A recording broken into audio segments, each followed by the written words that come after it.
Ok, Muy bien. Parece que ahí ya estamos transmitiendo, ¿sí?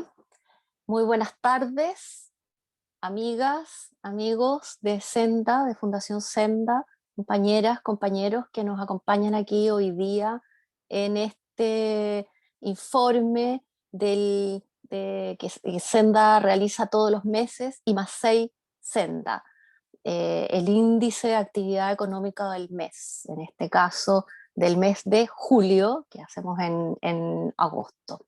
En un momento además muy importante en que se está discutiendo en el país, en el Parlamento, un cuarto retiro de 10% de los fondos de AFP, en donde hay por los medios grandes discusiones al respecto, campañas del terror respecto del impacto que esto tendría, en fin, una cantidad de discusiones, de debates, y también el debate, desde luego, constituyente, que entrará prontamente en el fondo de la nueva constitución y que indudablemente tiene que referirse a muchas materias, pero sin duda al sistema de pensiones.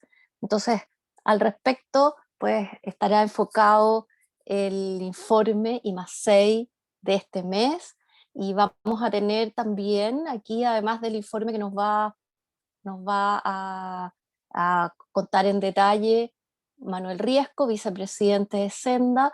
Tenemos aquí con nosotros también al director de Senda, el economista Hugo Facio, y nos acompaña el destacado economista Ramón López, doctor en economía, académico de la Universidad de Chile, con larguísima trayectoria y también un actor muy relevante en las conversaciones, debates, tanto teóricos como políticos del momento en nuestro país. Así que bueno, en primer lugar le damos la palabra a Manuel Riesco y después a Ramón López. Y por cierto, abriremos luego una conversación con quienes quieran opinar. Manuel, por favor, prendes tu micrófono y la palabra es tuya. Muchas gracias, Roxana. Muy buenas tardes, estimadas amigas y amigos de Senda, que nos acompañan acá en la sala.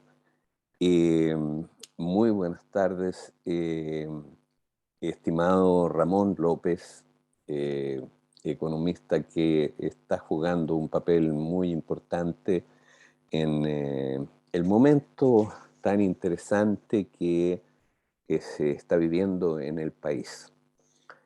Eh, el, eh, Muchas gracias por aceptar nuestra invitación, Ramón, a presentar un artículo muy interesante que tú desarrollaste, y fuiste muy cariñoso en citar, digamos, la conversación que tuvimos precisamente en el I+6 pasado, y como en parte de lo que te motivó a escribir eso, y donde agregas argumentos, a mi juicio, muy inteligentes, muy sólidos, de economista, digamos, respecto del tema del ahorro forzoso, que es el tema principal que preocupa al I+6, al tema que estamos hablando hoy día. Así que te vamos a escuchar con muchísimo interés y será muy grato debatir al respecto. Ahora, el día de ayer presentamos, a nombre de Senda, fuimos invitados por la Comisión de Constitución de la Cámara para exponer acerca del cuarto retiro. Y concurrimos, entregamos una presentación y la expusimos ahí en la cámara. Ahora, pero les confieso, y debo confesarle a las personas que nos escuchan, que fue una situación muy molesta. Fue una situación muy molesta no por la gentileza que ellos tuvieron de invitarnos y de escuchar, digamos, el planteamiento de Senda al respecto, que apoya, por cierto, el cuarto retiro, eh, sino que antes de eso nos tocó escuchar en detalle las exposiciones de 3 funcionarios públicos que con una actitud que a mi juicio es muy abusiva, muy descarada en algunos casos, en que ellos no cumplen con 2 principios básicos de lo que es el funcionariado público. El primero de ellos es que un funcionario público tiene que ceñirse estrictamente a lo que son sus atribuciones. Y el presidente del Banco Central, como él mismo declaró y repitió como 3 veces en el curso de su intervención, él no tiene atribuciones para opinar respecto del sistema de pensiones. Y sin embargo, Senda ha venido debatiendo con el Banco Central directamente, frontalmente, desde que el Banco Central fue el principal impulsor del proyecto que presentó el gobierno de la presidenta Bachelet, y en el cual justamente mostraba cuadros y cosas en las cuales decía que si se introducía lo que llaman ellos efectivamente reparto, es decir, pagar cotizaciones pagar pensiones con las cotizaciones corrientes, que es lo que hacen todos los países del mundo, incluido Chile. Si eso se hacía, entonces eso iba a significar catástrofes para la economía, en fin.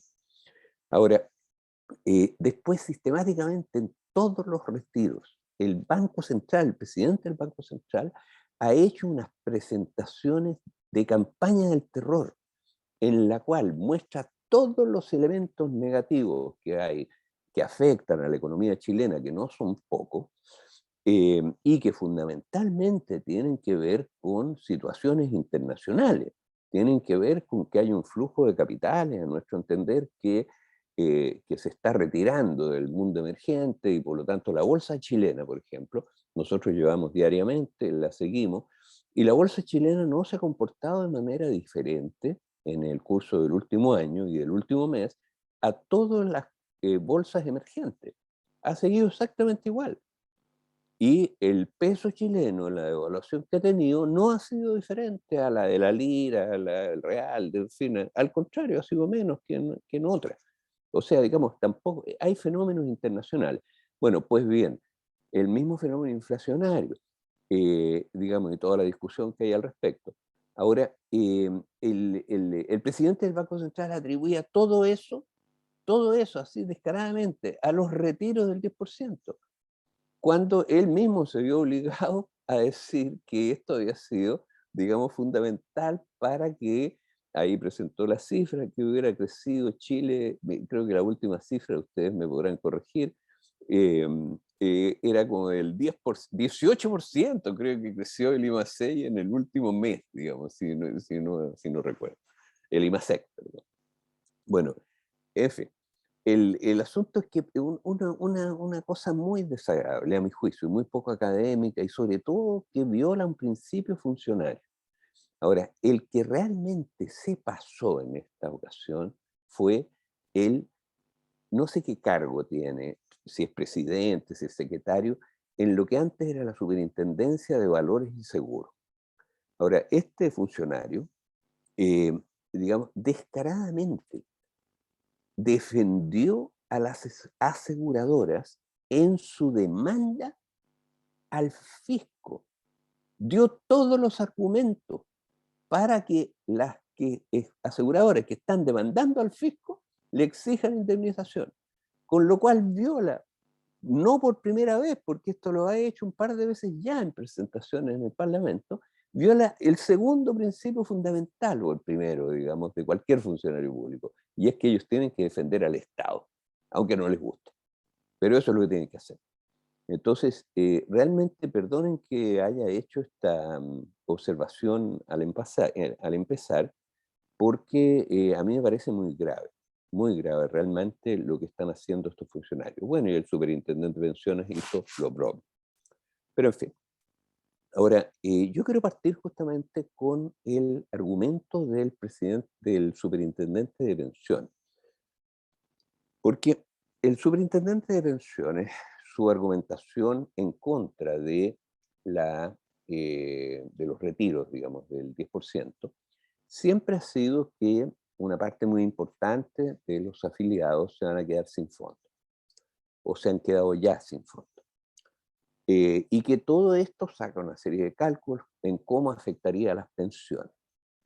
Ahora, el sustrato que está detrás de la presentación de este funcionario y de la argumentación en general de quienes se oponen al cuarto retiro en este aspecto, su argumentación apunta a que da la idea, da la impresión de que el dinero que están retirando sería un dinero que no estaría disponible para pagar sus pensiones.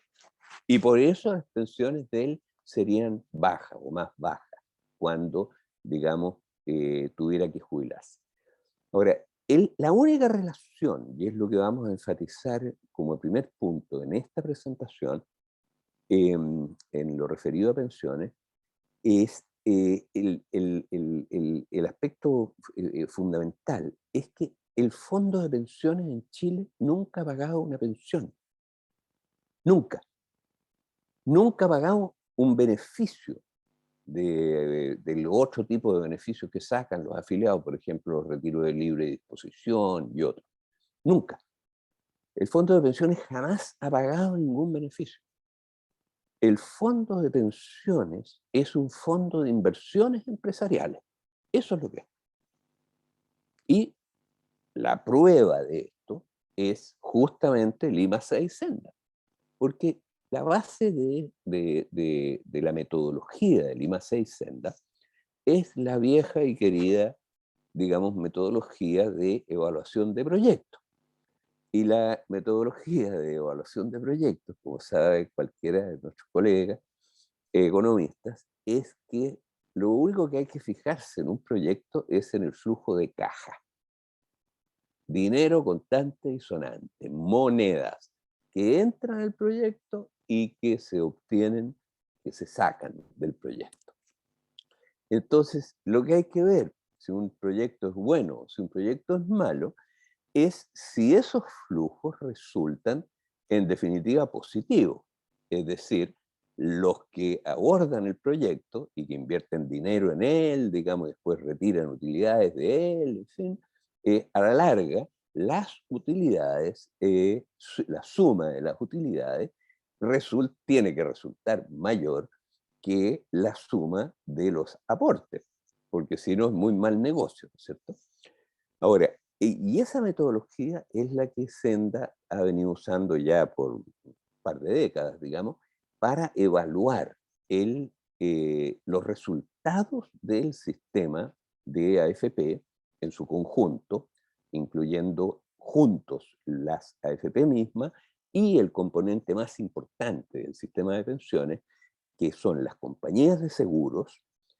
eh, bueno, ambas en conjunto, Senda lo que ha venido haciendo desde hace muchos años es evaluar mes a mes cuánto dinero le ponen a este sistema, así considerado, los afiliados y el fisco, y cuánto dinero, cuántos beneficios entrega este sistema, así considerado en su conjunto. Y digamos, eso es el flujo neto de caja de cada mes. El flujo neto de caja de cada mes, el principal, es, digamos, los aportes son, los afiliados entregan sus cotizaciones, el fisco entrega sus subsidios monetarios directos al pago de pensiones, que son hoy día principalmente dos, ¿no es cierto? Que es el APS, el aporte previsional solidario, y los bonos de reconocimiento, que siempre han sido una de los aportes en efectivo más importantes mes a mes del fisco al sistema de AFP. Bueno, el fisco aporta eso, los afiliados aportan sus cotizaciones y el sistema paga pensiones, fundamentalmente. Aparte de eso, hay otros aportes que hacen los afiliados y el fisco, hay aportes voluntarios, por ejemplo, y hay retiros voluntarios, pero también hay retiros de libre disposición, es decir, hay otros aportes netos de los afiliados y del fisco, porque el fisco también les pone otros bonos. Que eso nosotros no lo estimamos, las cifras anteriores son muy fáciles de estimarlas, digamos, puntualmente, pero este último lo sacamos por diferencia, por el fondo inicial y el fondo final.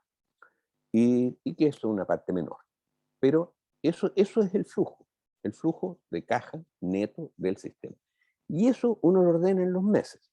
Entonces, cada mes tiene un valor distinto, porque un flujo que se hizo, ¿no es cierto?, hace 482 meses, que es cuando empezó este sistema en junio del 81, tiene un valor distinto hoy día, porque se supone que ese tuvo que ganar intereses, ¿no es cierto?, hasta hoy día, en fin, es más valioso un flujo de más tiempo que un flujo del mes pasado, por ejemplo.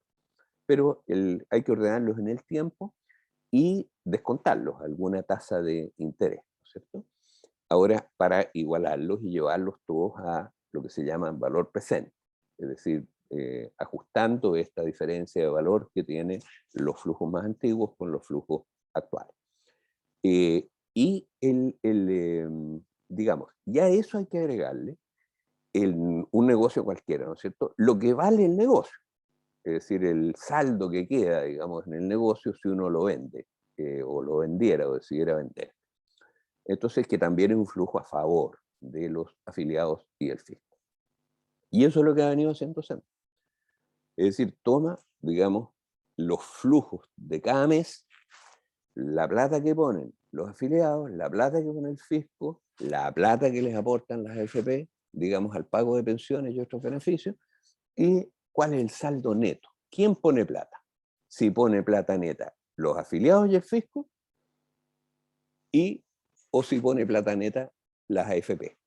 Entonces, ese cuadro es un cuadro, y después tenemos el valor del fondo de pensiones y también tenemos el valor de otro activo que tiene el sistema, que son las pensiones vitalicias adeudadas, que también lo considera.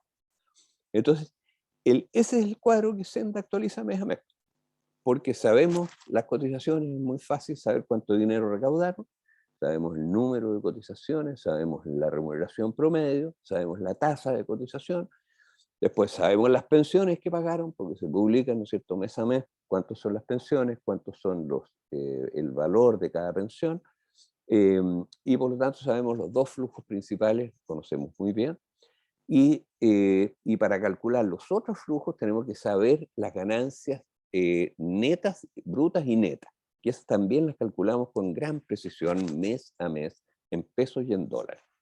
Y es muy fácil porque se publica diariamente la cuota, el valor de la cuota, digamos, entonces es cosa de tomar el valor de la cuota del fondo al principio del mes, al final del mes, ajustarla por la inflación, en UF, digamos, o en dólares, y saber cuánto plata ganó el fondo. Esa es la rentabilidad bruta. Y por otro lado, sabemos cuáles son las comisiones que cobraron las AFP. Sabemos las que cobraron las compañías, las AFP, que son las comisiones de administración, y sabemos cuánto es lo que cobraron las compañías de seguro, que es muy fácil también verlo, porque sabemos cuáles son las primas de seguro que cobran, las primas brutas, y sabemos cuántos son los beneficios que ellos pagan. Y por lo tanto, la diferencia es el flujo de caja que queda en poder de ellos, que es en la práctica, para efectos de flujo, un costo para los afiliados y el fisco. Perdonen que haya entrado en todos estos detalles, digamos, pero esta es la metodología que tiene el IMASEC para evaluar el sistema. Bueno, ¿y cuál es el resultado de la aplicación de esta metodología? Que ustedes pueden verlo en la publicación que hoy día hemos actualizado a la página web con las cotizaciones del mes de junio, que son las últimas que acaba de publicar la superintendencia. Ahora, ¿cuál es el resultado de esto? Si uno mira los 482 meses de existencia de este sistema, todos los flujos corrientes son negativos. Es decir, negativos para los afiliados y el fisco. Es decir, los afiliados y el fisco en todos y cada uno de estos meses le pusieron plata al sistema. Le pusieron plata al sistema, neta. En otras palabras, la suma de las cotizaciones más las, digamos, más los subsidios del fisco, que es dinero efectivo, flujo de caja, menos las pensiones que pagó ese mismo mes el sistema de AFP, ese flujo es negativo. Es decir, la suma de lo aportado, cotizaciones y, digamos, ¿cuánto se llama? Subsidio, excede con creces las pensiones que paga el sistema en cada mes. Y por lo tanto, como decía el maestro Luis Emilio Recabarren, el maestro Recabarren dijo en un discurso famoso que se llama Ricos y Pobres, que fue una conferencia que dio, me parece, en Rengo, para el aniversario de la independencia, el primer centenario de la República. Bueno, y en esta conferencia Ricos y Pobres, Recabarren dice lo siguiente, dice, hay progresos innegables en el siglo transcurrido, pero de todos esos progresos que se han beneficiado los empresarios, al pueblo le ha tocado solo contribuir a él para que lo gocen sus adversarios. Bueno, esto es precisamente, Luis Emilio Recabarren refleja lo que es el sistema de pensiones chileno. Hay progresos indudables, pues. Progresos indudables para el mercado de capitales. Progresos indudables para las empresas. Ayer el presidente del Banco Central entregó unas cifras que son muy interesantes, que nosotros las vamos a usar mucho. Entregó la cifra que nosotros alguna vez la habíamos calculado hace tiempo, pero que le entregue el Banco Central es mucho más interesante. Entregó la cifra de qué porcentaje de las empresas chilenas están en realidad son de propiedad del fondo de pensiones. Y es un 18%, 19%, un quinto de todas las empresas. Después entregó la cifra, digamos, la que es más impresionante, una cifra relacionada con esto, digamos, de los bonos, de los bonos empresariales, el sistema de AFP ha comprado, mire, no recuerdo exactamente la cifra, pero creo que el 60%. El 60% de los bonos, es decir, ¿qué es lo que es un bono? Un bono es cuando una empresa pide plata. Una empresa pide plata, entonces se le presta plata y a cambio de eso le da un papel. Y ese papel es un bono, ¿no es cierto? Diciendo que le va a devolver la plata en tantos años, tantos meses, no sé, a tal tasa de interés.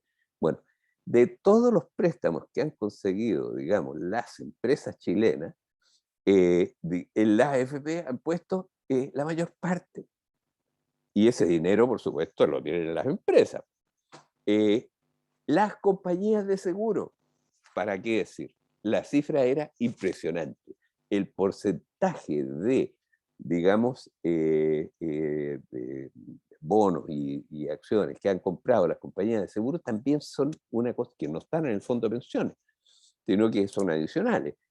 Con fondos AFP, con las primas frutas que ellos cobran, es también impresionante. O sea, en otras palabras, el dinero de las cotizaciones ha ido principal, o sea, la abrumadora mayoría, es decir, más de, mire, tenemos la cifra precisa, pero es más del 80% del dinero aportado por los trabajadores ha ido a financiar empresas. Esa es la verdad. Por dos vías. Una son las comisiones y primas que cobran los administradores, que son las de la AFP, pero principalmente las de las compañías de seguro, porque por ahí sacan la plata. Y como vamos a ver, esas compañías de seguro que están relacionadas con este negocio, en la práctica son cuatro. Hay dos que son extranjeras, digamos, son seis. Seis se quedan con el 90% de todas las primas que paga el sistema todos los meses, primas de seguro, de invalidez y sobrevivencia por una parte, pero eso es como una cuarta parte, me parece, o quinta parte del total de primas que cobran, y el grueso, el 80% de las primas son los seguros, las rentas vitalicias. Porque la renta vitalicia es un seguro muy especial, en los cuales el afiliado le pasa toda la plata a la compañía de seguro y la compañía de seguro después se la devuelve. Entonces, ayer el presidente, no sé cómo se llama, de la Comisión esta de Mercado Financiero, hizo un gran alegato diciendo que los seguros son una cosa que hay que compensar el riesgo de unos así y otros así, y algunos pagan el riesgo. Y ha afirmado lo siguiente, que en el fondo, si se hace un retiro, eso significa que ese afiliado no va a hacer un aporte a cubrir el riesgo de las personas que no hicieron el retiro, pues. Entonces, el resumen, no va a pagarle él la pensión al otro. Y por lo tanto, la compañía va a tener que pagarla de su patrimonio, y eso significa que es un grave perjuicio patrimonial. O sea, lo que está diciendo este caballero, perdonen que haga una digresión de esto de que es furioso ayer,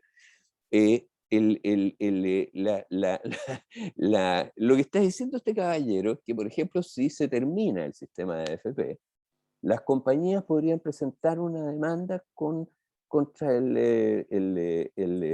Estado chileno porque van a tener que pagar de su patrimonio todas las pensiones que adeudan, pues. Pero por supuesto que tienen que pagarlo, porque su patrimonio es lo que le expropiaron al jubilado, que les pasó todo su fondo para que se lo devolvieran, y no para que se quedaran ellos con el fondo. Y por lo tanto, ¿y por qué pasaría esto? Porque los nuevos cotizantes, los nuevos jubilados vitalicios, no pagarían ellos las pensiones de los antiguos. ¿Qué es lo que han venido haciendo durante 40 años, pues?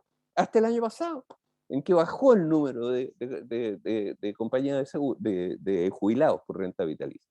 Pero bueno, lo que estábamos diciendo es que, digamos, la mayor parte, más del 80% de las cotizaciones han ido a parar a los empresarios por estas dos formas: por las comisiones y primas que cobran los administradores y sobre todo las compañías de seguro, y a través del fondo de pensiones, los préstamos que el fondo de pensiones entrega a empresas nacionales, que hoy día es una de sus principales fuentes de financiamiento. Entonces, eso es el fondo de pensiones. Como decía Recabarren, a los trabajadores y al fisco les toca aportar para que lo gocen sus adversarios, para que lo gocen este grupo de empresarios. Yo decía que son 6 las compañías que se llevan el 90% de las primas. De esas 6 hay 2 que son extranjeras, pero las que se llevan más son 4 que son chilenas, y que son 4 grupos ligados a la dictadura, y que se llevan la mitad de todas las primas brutas. Y la suma de las primas brutas mire, es la mitad de las cotizaciones. Les voy a dar las cifras muy brevemente después, aproximadas, ustedes pueden verla, en la página web está todo calculado, incluso calculamos al día, digamos, la tasa interna de retorno, porque como esto está variando, la ganancia sube y baja, la tasa interna de retorno cambia todos los días. Pero eso está todo calculado día a día en la página web. Pero el grueso de la conclusión de esto es la que le decía al principio, la de recabar. Es decir, aquí a los trabajadores solo les ha tocado aportarle plata a estos señores, y de los cuales estos 4 grupos ligados a la dictadura se llevan el grueso, la mitad de todas las cotizaciones, la mitad de todas las primas se la han embolsado ellos. Y la mitad de todas las primas, como las primas son la mitad de las cotizaciones, en la práctica se han quedado con, estos 4 grupos se han quedado con un cuarto de las cotizaciones. un cuarto de todas las cotizaciones, después voy a darle las cifras, digamos, desde 1981 hasta ahora, se la han embolsado estos 4 grupos. Ahora, de estos 4 grupos, de partida son todos compañeros de curso del presidente de la República. Literalmente, compañeros de curso del presidente de la República. Sube la familia, los que lo dirigen. Pero en segundo lugar, hay uno de estos grupos que en realidad no es un grupo económico, nunca ha sido un grupo económico. Ha sido una operación política de los jóvenes, digamos, que fueron los economistas y los Chicago Boys y los jóvenes ligados a la dictadura de Pinochet, que cuando venía la democracia decidieron, ¿no es cierto?, hacer una operación para financiar el partido político que crearon, pues, para que en democracia ellos tuvieran bastante dinero, ¿no es cierto?, para, digamos, hacer sus operaciones políticas y seguir mandando por el dinero lo que antes mandaban por, digamos, mano ajena, es decir, por los milicos, por el terror. Ahora, y ese grupo, digamos, es, por ejemplo, el último año, el que más plata ha recibido del sistema. Y resulta que los jefes de ese grupo terminaron presos porque por financiar ilegalmente un partido político determinado, en el cual uno de ellos formaba parte de la comisión política, en la cual, digamos, todos los personeros que han pasado por el sistema de la AFP forman parte de ese grupo, pues, o han estado, han formado parte de ese grupo, han estado ligados estrechamente a él. Digamos, uno que se murió hace poco era el que encargado de repartir las plata, uno de los dirigentes, de los coroneles de ese partido, ¿no es cierto? ¿Y por qué repartía las plata? Porque ellos se la daban también, pues. Si estos, los que aparecen como dueños de este grupo, eran 2 funcionarios, digamos, del Instituto Seguro del Estado, que se quedaron con el Instituto de Seguro del Estado porque se lo dieron, y a partir de eso construyeron, digamos, una compañía de seguro, y las AFP empezaron a contratar rentas vitalicias con ellos. Entonces, eso es el sistema. Ahora, ¿quién paga los platos rotos? Platos rotos de esto lo pagan 3 millones de jubiladas, mujeres en su mayor parte. 3 millones de jubiladas. Y la mitad de estas jubiladas han fallecido. Son hombres y mujeres, pero, digamos, los adultos mayores en Chile son 2/3 son mujeres. Y en el caso de las AFP, digamos, más o menos, la mayoría en realidad son mujeres que han jubilado por AFP. Entonces, y a ellas le bajaron la jubilación a la mitad. Nosotros hicimos un estudio muy acucioso comparando, digamos, para, digamos, carreras iguales, carreras similares. Incluso por ahí una persona que trabajaba con nosotros nos metió en un lío porque dijo que eran 2 mellizas, 2 hermanas mellizas que habían entrado, bueno, eran mellizas de la misma edad, entonces habían entrado las 2 al pedagógico el mismo día y habían salido del pedagógico el mismo día y habían entrado como profesoras, como maestras al sistema de educación pública el mismo día y habían jubilado el mismo día, pero una de ellas, una de las 2 mellizas, decía nuestro compañero que falleció lamentablemente, hace pocos días celebramos era bastante entusiasta para sus argumentos, una de las 2 mellizas la convenció un novio, dijo, para que se cambiara a la AFP. Y la otra no tenía este novio tan malhadado y se quedó en el sistema en el antiguo sistema de reparto, como lo llaman. Bueno, resulta que una jubiló con 1 millón de pesos, la del sistema, digamos, de seguro social, de seguro antiguo, y, y la otra con 200.000 pesos. Entonces, siempre se usaba. Ahora, finalmente parece que no eran mellizas, sino que eran de verdad, pero no eran mellizas. Esa parte la inventó nuestro compañero y nos metió en algunos líos. Pero en fin, el asunto es que, digamos, ellos pagaron el pato. Ahora, son 3 millones de personas, hombres y mujeres, pero la mayoría mujeres, que les bajaron la pensión a la mitad. En el caso de esta profesora, que era además empleada pública, se la bajaron a la quinta parte. Es decir, a todas las mujeres se las bajaron. Por ejemplo, ahora el IMASEI trae un cuadro resumen que yo creo es bastante interesante porque es un resumen de los empleos, de las remuneraciones y de las pensiones, pero ordenados por sexo. O sea, sale el total, el promedio, digamos, general, los hombres y las mujeres, pero un cuadrito chiquitito. Bueno, y ahí aparece la tremenda distorsión. No es en los sueldos, curiosamente, pero sí es en la participación. Son menos las mujeres, tanto digamos, ¿cómo se llama?, en el empleo, y también en la remuneración, tienen menos. Pero es como un 90% en la última cifra la remuneración de las mujeres promedio respecto de la de los hombres, como un 90%. O sea, es cercana. Ahora, pero en cambio en las pensiones llega al 73%, o sea, hay una diferencia de 30% en las pensiones, a pesar de que las remuneraciones son muy parecidas. Entonces, bueno, el punto es que ellas pagaron el pato, y de estos 3 millones, la mitad ya falleció. O sea, entonces, y mientras tanto, está este fondo gigantesco ahí para que estos señores hagan con ellos sus inversiones y sus negocios, y que nunca pagaron una pensión. Porque imagínense ustedes que, ¿cómo va a pagar una pensión el fondo si resulta que los afiliados y el fisco todos los meses le han estado poniendo plata? Pues le han estado poniendo plata, entonces nunca se ha sacado nada del fondo de pensiones para pagar pensiones. Pues. Nunca se ha sacado nada. Entonces, por eso cuando nos pregunta, bueno, es una buena idea devolverlo, pero ¿cómo no lo van a devolver? Si es plata que se les prestó, que se han apropiado, tienen que devolverlo hasta el último peso, pues.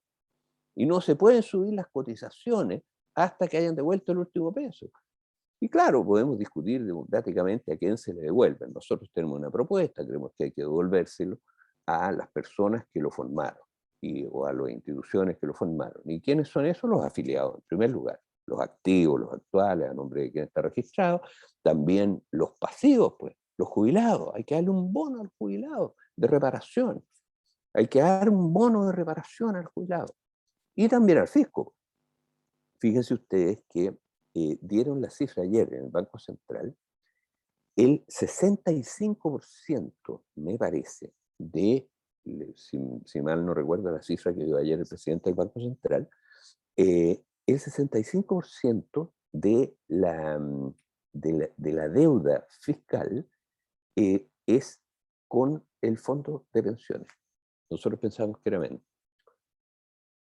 O sea, en otras palabras, hay que devolverlo, eso hay que anular esos pagarés que hoy día, digamos, están en poder del fondo de pensiones. Y con eso la calificación del riesgo del país va a subir muchísimo. Ahora, pero ustedes preguntarán, digamos, bueno, ¿y si se restituye entero el fondo de pensiones? El señor Macías dice que el superintendente de pensiones dice que con esto las pensiones van a bajar. ¿Por qué van a bajar? Pues, si el dinero ese dinero nunca se ha pagado, no se ha usado para pagar pensiones. El aporte pequeñísimo, ya lo vamos a ver, que las FP hacen al pago de pensiones, lo hacen con las cotizaciones del mismo mes. Entonces el fondo de pensiones nunca lo han tocado. O sea, el fondo de pensiones y al sistema en general solamente se le ha puesto plata. Nunca se le ha sacado para pagar pensiones. Ahora, entonces, por lo tanto, digamos, ¿qué se va a hacer con las pensiones? Ahora, dinero no es un problema de dinero. Puede retirarse entero el fondo y, digamos, si nunca se le ha sacado plata, si nunca ha aportado nada, bueno, tampoco va a crear ningún problema desde el punto de vista del dinero que se usa para pagar las pensiones. Si el dinero se ha salido de otras partes, ha salido de aportes fiscales, lo vamos a ver en la cifra precisa, y ya ha salido de los propios cotizaciones de los jubilados, perdón, de los activos de ese mes. Entonces, por lo tanto, el dinero no va a faltar para pagar las pensiones, porque nunca se ha sacado las pensiones del fondo de pensión. Y por lo tanto hay que devolverlo. Ahora, pero eso no tiene por qué afectar las pensiones. Ahora sí afectaría el cálculo. Entonces sería útil a lo mejor que en los retiros del 10% se ponga una cláusula que se le va a reconocer todo lo que retiraron, es un aporte que les hicieron.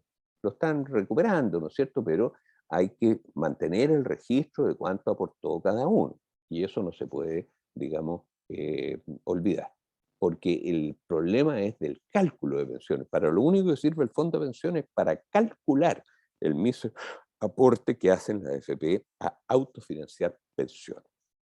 Bueno, yo quiero terminar esta exposición para dando las cifras, porque siempre las repetimos y como están actualizadas ahora, son a nuestro entender muy contundentes y muy impactantes.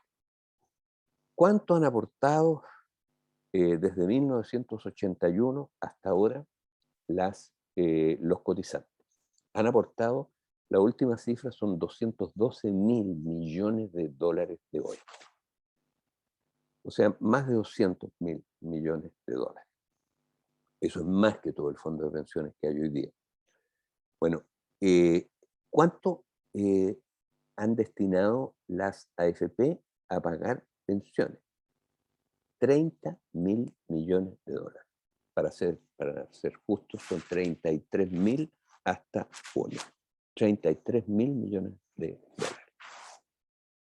O sea, recaudaron 200 mil y aportaron al pago de pensiones 30 mil. Ahora, el fisco complementó este mísero monto de 30 mil millones de dólares, que es bastante, pero como los pensionados son 3 millones, se diluye, ¿no es cierto? Entonces, bueno, el fisco aportó 50 mil millones de dólares, más de 50 mil. O sea, en otras palabras, porque las pensiones pagadas suman poco más de 80 mil millones de dólares. Las pensiones pagadas, pensiones AFP siempre estamos hablando, digamos, suman 80 mil millones de dólares. Ahora, incluyendo las que pagan las AFP y las que pagan las compañías de seguro. 80 mil millones de dólares, de los cuales las AFP pusieron 30 y el fisco puso 50. Ahora, o sea, en otras palabras, el balance de todo esto es que las AFP neto se, digamos, apropiaron los 200 mil millones de dólares que aportó los cotizantes y los 30 mil que ellos aportaron al pago de pensiones, de los cuales el fisco complementó con otros 50 mil. Entonces el balance es que se quedaron con 170 mil millones de dólares, digamos, en todo este periodo. Eso es el balance corriente. Ahora, imagínense ustedes que no hubiera habido AFP. Las cotizaciones habrían entrado al fisco, ¿no es cierto? Bueno, el fisco podría haber pagado los 80 mil millones de dólares enteritos y le habrían quedado en el bolsillo como 150 mil millones de dólares de excedente. ¿No? Ese sería el balance del fisco hoy día. Entonces, bueno, pero en la práctica, digamos, el balance es ese. Los trabajadores aportaron 200 mil, digamos, las FP de eso pagaron 30 mil y se quedaron con 170. Básicamente ese es el balance de las FP. Porque el resto de las pensiones, que suman 80 mil, las pagó el fisco, 50 mil. Ese es el balance de este negocio. Ahora, esto hay que acabarlo, que es un abuso gigantesco. Imagínense ustedes, se apropiaron 4 grupos del grueso de esto. ¿A costa de qué? De bajar las pensiones a la mitad a 3 millones de jubilados, la mayoría mujeres. Entonces es un abuso gigantesco, gigantesco. La única excepción que ha habido a este abusivo forma de extraer recursos del fisco y de los afiliados son los retiros del 10%. Los retiros del 10%, digamos que suman 50 mil millones de dólares hasta el momento, 51 mil es la última cifra, esa cantidad de dinero de partida es más de lo que las AFP aportaron en 40 años al pago de pensiones, porque en 40 años aportaron 30 mil. Una vez estábamos haciendo esta presentación en una persona por ahí en los Andes, y una persona que está en el auditorio dijo, oiga, pero entonces resulta que los retiros del 10% son más de todo lo que han aportado ellos al pago de pensiones. Yo no me había dado cuenta, por supuesto que es más. Pues. Si imagínense, los retiros suman 50.000 millones en el último año, digámoslo así. Y el aporte en 40 años al pago de pensiones suma 30.000. Entonces, bueno, esos meses son los únicos en que en 40 años, desde julio del año pasado hasta hoy día, desde agosto en realidad hasta hoy día, son los únicos meses en que los flujos resultan positivos para los afiliados y el fisco. Los únicos meses. Los únicos meses en que han tenido que vender activos para pagar beneficios han sido estos. Ahora, aparte de eso, ha sido una redistribución de ingresos gigantesca, porque ¿quiénes son los afiliados? Son trabajadores, pues. Son 11 millones de trabajadores hoy día los activos. Son trabajadores, son todos activos. Perdón, todos trabajadores. Si piensen ustedes que solo pagan las cotizaciones las personas hasta por 2.300.000. Es decir, son de ahí para abajo. Los gerentes no pagan las cotizaciones, pagan lo mismo que paga un trabajador del cobre, digámoslo así. Y ganan ¿cuánto? 10 millones, 20 millones, 30 millones, 60 millones. Entonces, mensuales. ¿Y eso cuánto pagan? Lo mismo en monto que el trabajador del cobre. Bueno, entonces, por lo tanto, digamos, este es un abuso gigantesco, hay que terminarlo. Y terminarlo significa terminarlo y restituir el fondo. Y las pensiones y las cuentas del fisco mejoran mucho porque las cotizaciones de los últimos 12 meses fueron 12.000 millones de dólares y las pensiones pagadas en los últimos 12 meses son menos de 6.000 millones de dólares. O sea, el fisco puede duplicar esto, puede ahorrarse todos los subsidios, que los directos son 2.000, los indirectos son otros 2.000, y además las compañías de seguro tienen que seguir pagando las pensiones que deben, aunque no le guste al superintendente de seguro. Bueno, pero entonces eso es lo que hay que hacer, derogar el decreto ley 3.500. Eso es lo fundamental. Y esto es lo que yo quiero exponer ahora. Excúsenme por si los he lateado mucho. Y ahora me dispongo a escuchar con mucho placer a nuestro invitado. Muy bien, gracias Manuel, muy claro y muy escandaloso también, ¿cierto? Y siempre escucharlo de nuevo es muy indignante, el tremendo abuso que es. Le damos entonces la palabra al economista Ramón López, a quien ya hemos presentado y esperamos con mucha expectación su comentario y también conocer los anuncios que ya también hizo Manuel de un nuevo artículo, un nuevo trabajo de Ramón. Ramón, por favor, el micrófono. Ok, Bienvenido. Gracias. Muchas gracias. Es un placer estar con ustedes. No te escuchamos, fíjate. Qué raro. ¿Estás con micrófono? Sí, yo lo escucho bien. ¿Sí? Sí, a lo mejor estoy hablando un poco Está bien. lejos. ¿Ahora? No, ¿Ahora está sí? bien, está bien. Ya. No, decía que la verdad que es un placer estar aquí con ustedes una vez más, ¿no? Y muchas gracias por invitarme. Ahora, quería, sí, antes de hablar de ese artículo que estoy trabajando, hacer un par de preguntas a Manuel, un comentario y una pregunta también. La pregunta es si se han proyectado otros 40 años para adelante, de alguna manera, ¿no? Por supuesto. ¿Qué pasa? ¿A dónde van esta cuestión? ¿Ya? Hay que hacer supuestos, no cabe duda, ¿no? Y que, en base a la población, la gente que se va jubilando, etc. Pero sería interesante entender, saber eso, ¿no? Ahora, el otro cosa en realidad no. Las hicimos, ¿eh? ¿Ah? Las tenemos. Sí, ya. El otro comentario. Esta cuestión se parece mucho a un sistema de reparto. Están contribuyendo y con esa contribución ni siquiera se usa toda. Una parte se usa para pagar las pensiones. Pues, ¿ya? Esto es un sistema degenerado de reparto porque más encima le agregan un peso, ¿no es cierto?, en la espalda de él, que estos intermediarios que tienen enormes utilidades, ¿no? Y que y que nadie sabe exactamente cómo asignan las plata al final. Entonces, esto que lo aborrecen tanto, ¿no? Que el sistema, que le tiene tanto miedo a un sistema de reparto, es lo que hemos tenido en cierta forma, ¿no? Que darle vuelta un poco a eso, yo creo, ¿ok?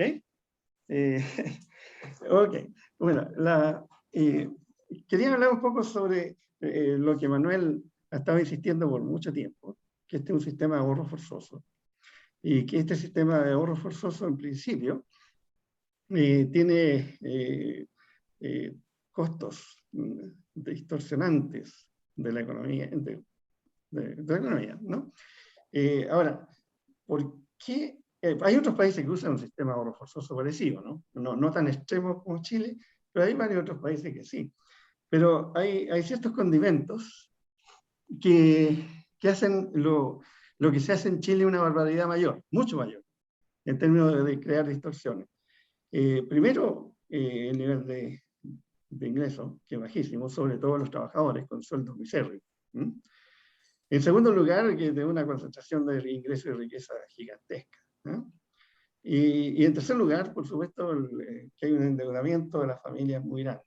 Entonces, todo esto hace que este sistema de ahorro forzoso para los trabajadores sea mucho peor, ¿ya?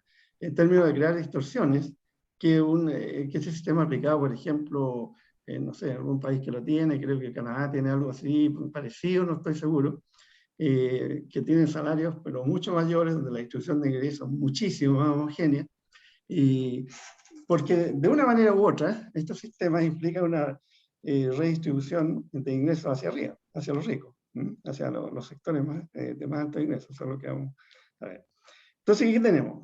¿Cuál es el panorama? Así en pocas palabras. Tenemos un sector de la población, los trabajadores, que son pobres, definitivamente, ¿no? Y que por ser pobres, esto nos dice la teoría económica, ¿no es cierto?, la propensión a ahorrar es extraordinariamente baja. La propensión natural a ahorrar de los trabajadores es tremendamente baja. Entonces, intervenimos, los obligamos a ahorrar una parte significativa de su ingreso, ¿no? Por la fuerza, ¿no? Aquí no hay opción.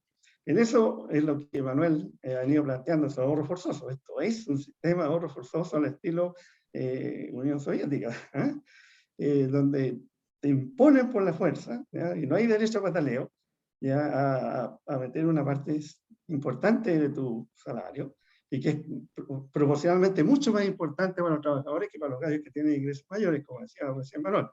Entonces, eso por una parte, ¿ya? ¿Y qué se hace con esos recursos? Se inyectan ¿a dónde? Al sector más rico de la población, que inherentemente, ¿no es cierto?, tiene una propensión a ahorrar muy alta, porque son muy ricos estos gallos. Entonces, estás traspasando recursos de un sector pobre, ¿ya?, que tiene una bajísima proporción a ahorrar, propensión a ahorrar, ¿ya?, a un sistema, perdón, a un sector que tiene una propensión a ahorrar, se supone mucho mayor, ¿ya?, a lo mejor cercano a 1, porque como cuando tú tenías un ingreso de 100 millones mensuales, es difícil que te pongan mucho más allá de 2 millones, o 5 millones, 3 millones. Entonces, la propensión al ahorro es gigante, ¿ya? Entonces, de un sector que ya es pobre y que tiene bajos niveles de consumo, y lo obligas a no utilizar todo su ingreso en el consumo, que es lo que le gustaría, una parte importante, más importante tal vez. ¿Para qué? Para subsidiar, ¿no es cierto?, para inyectarle recursos a un sector que tiene una alta cantidad de un gran potencial de generar ahorros, ¿no? Y lo que implica esto, que es una barbaridad, así de por sí, pero es peor, ¿no?, de lo que aparentemente es. Estos sectores del gran empresariado, que como las cifras de Senda lo dicen clarito, son las que reciben una gran parte de estos recursos. Estos sectores, aparte de ser muy ricos, ¿no?, tienen amplio acceso a los mercados de capitales, nacionales o internacionales. Amplio. O sea, la pregunta es, ¿qué es lo que hace estos recursos entonces? ¿Estamos realmente promoviendo la inversión de las grandes empresas, haciendo estas transferencias? Difícilmente, porque ellas tienen de todas formas sus propios ahorros, en primer lugar, que podrían utilizarlos, y tienen acceso a cualquier mercado internacional en condiciones excelentes, ¿ya?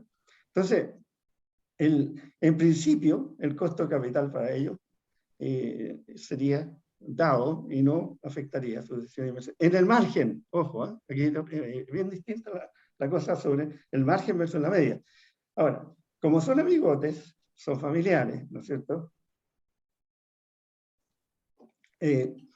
Lo más probable, y parece que ese es el caso, es que las AFP le están pasando plata en condiciones mejores que en las internacionales, ¿ya? Pero tampoco cubren todas las necesidades de inversión de estas empresas, ¿ya? Por lo tanto, es una condición inframarginal, ¿ya? Por lo tanto, el costo del capital medio se lo bajan, indudablemente, la existencia de este sistema. Pero el costo marginal, que es la internacional, la tasa normal, que es la que determina la inversión, no el costo medio. ¿Qué es lo que determina el costo medio del capital? Determina el ingreso de estos gallos, las rentas puras, renta económica. O sea, le estamos contribuyendo a que se apropien de una nueva fuente de riqueza, que es la de los trabajadores, básicamente. A través de cobrarles, ¿no es cierto?, una prima negativa por el capital. Entonces, ahora, ¿cuál puede ser la respuesta de las empresas? ¿Ya? Si es que, dado que probablemente no van a invertir mucho más por el hecho de tener estos flujos de ahorro, porque el costo marginal del capital no se afecta, ¿ya? Y ciertamente no se afecta la rentabilidad. Entonces, la respuesta esperada, ¿no es cierto?, es que van a invertir menos. Ya sea van a consumir aún más, lo que es difícil, o van a meter la plata afuera, ¿ya? Van a mandar a paraísos fiscales, o no sé qué más, ¿no? Pueden hacer esto gallo, comprarse 25 helicópteros en lugar de 10, ¿no? Pero algo así, ¿no? Entonces, terrible, porque no promueve inversión, empeoras aún más la distribución de ingresos, ¿ya? Y promueves la salida de capital de Chile. Terrible. Ahora, hay otra cuestión que es peor también, que también contribuye a todo. Los trabajadores, ustedes saben, a diferencia de los grandes empresarios, las familias sufren las consecuencias de un mercado de capital tremendamente imperfecto. ¿Qué quiere decir eso? Que o no tienen acceso a él, o si lo tienen necesitarían, ¿no es cierto?, colaterales, garantías muy altas, que a lo mejor no tienen disposición. Entonces, si estas familias afectadas por este ahorro forzoso tuvieran otras fuentes de inversión, otro tipo de inversión. ¿Y a qué me refiero? Capital humano, fundamentalmente. Educación, salud, etc. Es cierto que el Estado algo contribuye, bastante, ¿ya? Pero de todas formas hay una cierta cantidad que tiene que ponerle la familia, ¿no es cierto? Los uniformes, los cabros, qué sé yo, los libros, en fin, un montón de otras cosas. Lo mismo en salud, siempre hay que pagar. Entonces, de un punto de vista del trabajador, uno esperaría que a ellos les interesaría financiar, ¿no es cierto?, inversiones de este tipo, que son inversiones familiares, que son de alta rentabilidad a largo plazo. Pero, como le quitan, ¿no es cierto?, el 17% calculo, de su ingreso en promedio, su capacidad de financiar ese tipo de inversiones no está. Entonces, los trabajadores, las familias, a causa de este sistema que les obliga, ¿no es cierto?, a pescar el 17% de su ingreso y pasárselo a la AFP, van a tener menos recursos, siquiera para financiar un mínimo de consumo, que es lo necesario, y por lo tanto van a invertir menos en capital humano y en invertir en salud. Y ojo, digo inversión, porque esas son inversiones productivas de todo punto de vista, no solo económicas, por supuesto. Entonces, el efecto total, miren ustedes el efecto neto aquí. Tenemos la inversión en maquinaria, equipo, ¿no es cierto?, infraestructura, que es lo que hacen las empresas, ¿no es cierto?, probablemente no se afecta por este sistema, o si se afecta de forma muy marginal. Y por otro lado, la inversión en capital humano, ¿ya?, sí se afecta. ¿Por qué? Porque a diferencia de las inversiones en capital físico, ¿ya?, que se pueden dar en colateral muy fácil, y además que son gente que tiene mucha plata, no tiene problemas para garantía, y tiene problemas, por lo tanto, para acceder a estos mercados de capital, tienen ahorro ilimitado, una oferta horizontal de ahorro, ¿no? Pero las inversiones en capital humano, ¿ya?, están restringidas por la liquidez de las familias, no por la rentabilidad. Tú puedes tener una altísima rentabilidad invertir en capital humano, en la educación de tu hijo, etc. Pero si no tienes los recursos tuyos, de ahorros propios, ¿eh?, o si no puedes acceder tampoco al mercado de capital, eso te va a cortar la inversión, te va a reducir la inversión. Entonces tenemos que la inversión en maquinaria, equipo, infraestructura, va a variar muy poquito si es que varía, pero la inversión en estos otros activos, intangibles, pero importantísimos, probablemente la estamos afectando hacia abajo, ¿eh? Y de nuevo, aquí tenemos un efecto notoriamente negativo para la economía, que causa enormes distorsiones, ¿no?, entre estas dos cosas. O sea, hay que distinguir, y esto yo encuentro que los economistas chilenos de alguna manera no les entra, la mayoría, no todos, por supuesto, los que no les entra que la inversión, primero que nada, la inversión es un concepto mucho más amplio que invertir en fierro, ¿no?, que es lo que ellos siempre piensan, inversión ya, sino que incluye también la expansión de cualquier tipo de activos, que son importantes, como el capital humano. Y en segundo lugar, que las limitaciones a la inversión son diferentes dependiendo de quiénes y en qué se está invirtiendo. Las inversiones en fierros, ¿no es cierto?, no se afectan por la falla del mercado de capital, ¿ya?, porque hay sustitución perfecta en la inversión entre distintas empresas.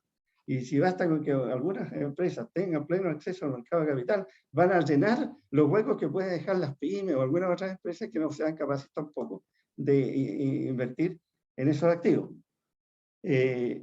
Por otro lado, en el caso del capital humano, que lo invierten las familias, no empresas, donde los rendimientos son claramente decrecientes.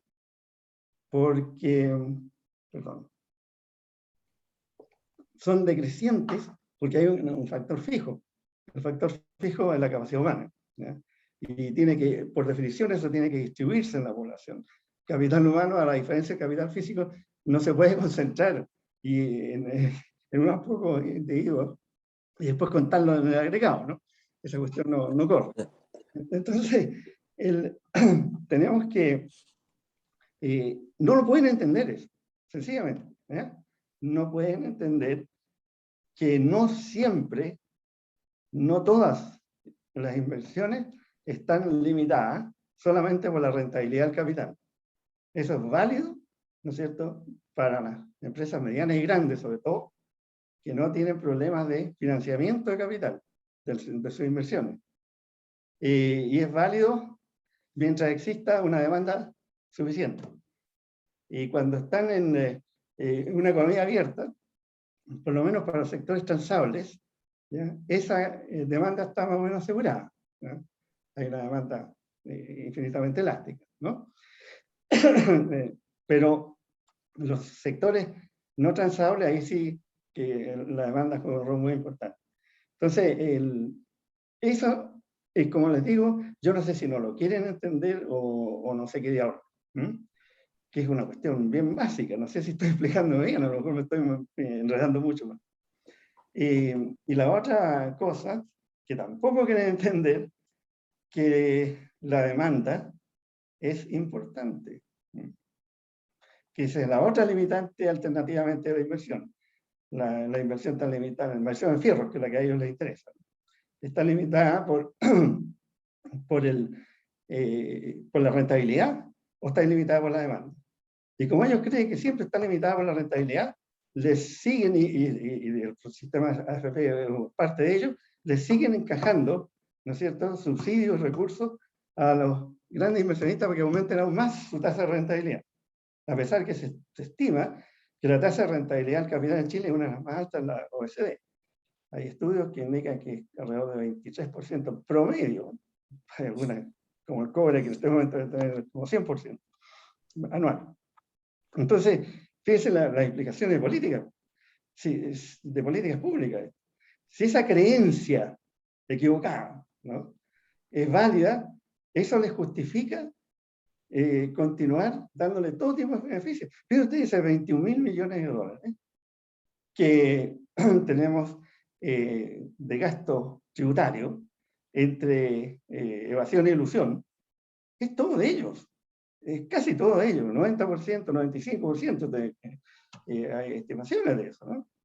Y eso se permite, y nunca se ha atacado, eso nunca ha habido la voluntad política de hacerlo. Incluso la evasión, mira por otro lado, como saben. Entonces se permite una tremenda evasión y ilusión. Estamos hablando 7,5% del PIB, ya, casi 8%. ¿A fin de qué? De favorecer a estos gallos, si son ellos los que deben, son ellos los que no pagan impuestos, para que va a agrandar aún más la rentabilidad del capital.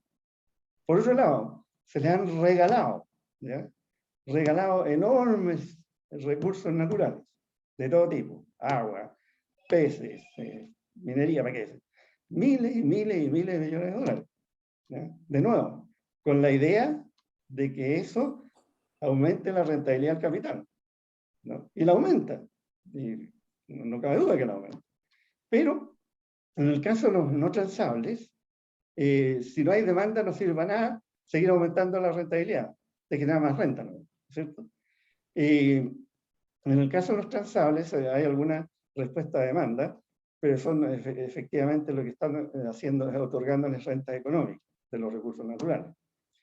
Y eso genera más concentración del ingreso y la riqueza, más injusticia. Todo eso construye una sociedad tremendamente injusta como la que tenemos en Chile.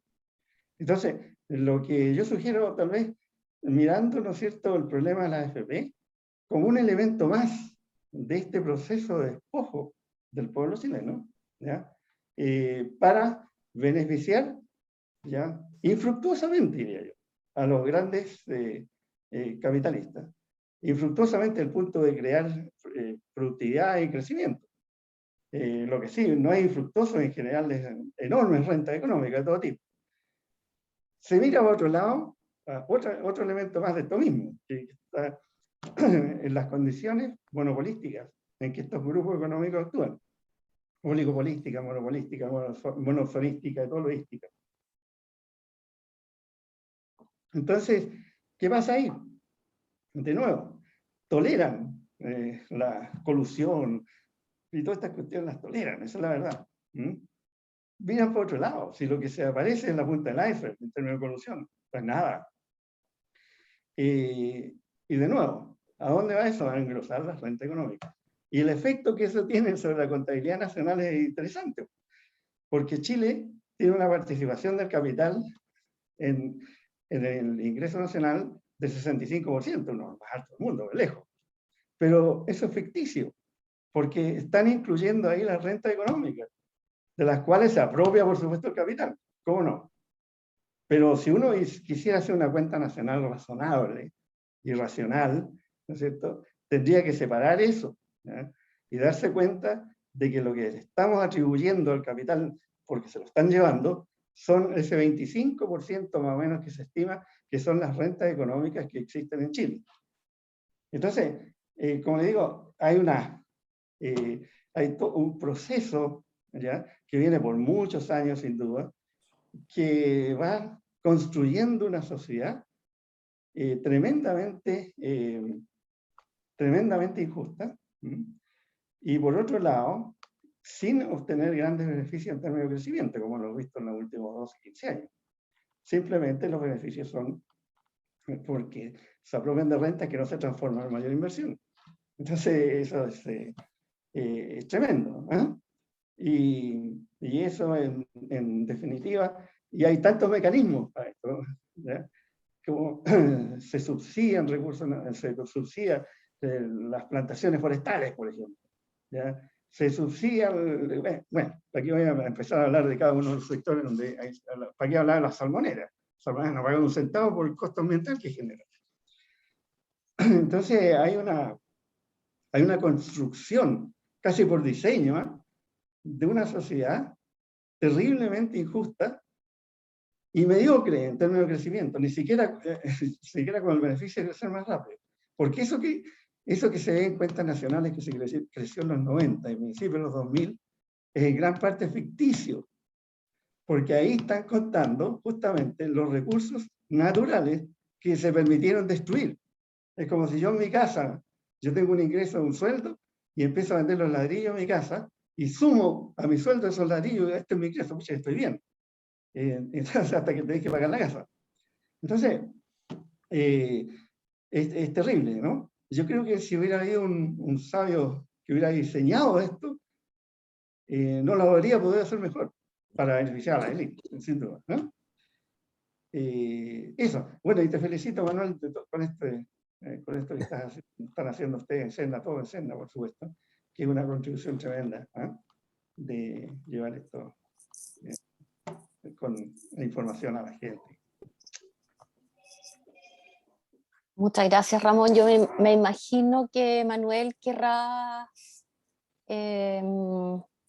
tomar el micrófono ahora, decir, comentar algo del comentario de Ramón. Yo me voy a excusar un minuto para ir al baño, con el permiso de los auditores. Muy bien. Vuelvo al tiro. Pero mientras tanto, mientras Manuel se ausenta un minuto, podemos hacer, digamos, tienen abierto el micrófono para plantear preguntas o para pensarlas mientras Manuel vuelve, o comentarle, hacer preguntas a Ramón también, de su planteamiento y el análisis que él hace. Está aquí con nosotros también Gonzalo Cid, muy entendido en pensiones, pues dirigió la dirección de estudios en el Ministerio del Trabajo, y Álvaro Gallegos, que tiene levantada la mano, ¿no es cierto? Muchas gracias, Álvaro, por estar aquí con nosotros y también por la pregunta que vas a formular.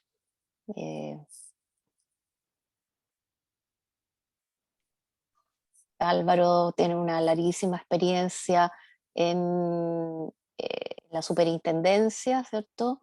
Y actualmente también en el trabajo legislativo está muy involucrado en las discusiones que hay actualmente en el Parlamento. Pero bueno, me imagino que esperaremos a Manuel, porque si no vamos a tener que repetirle las preguntas o comentarios. Pero Álvaro, si tú quieres, mientras tanto, tomar el micrófono, encantado. Gracias, Rosana.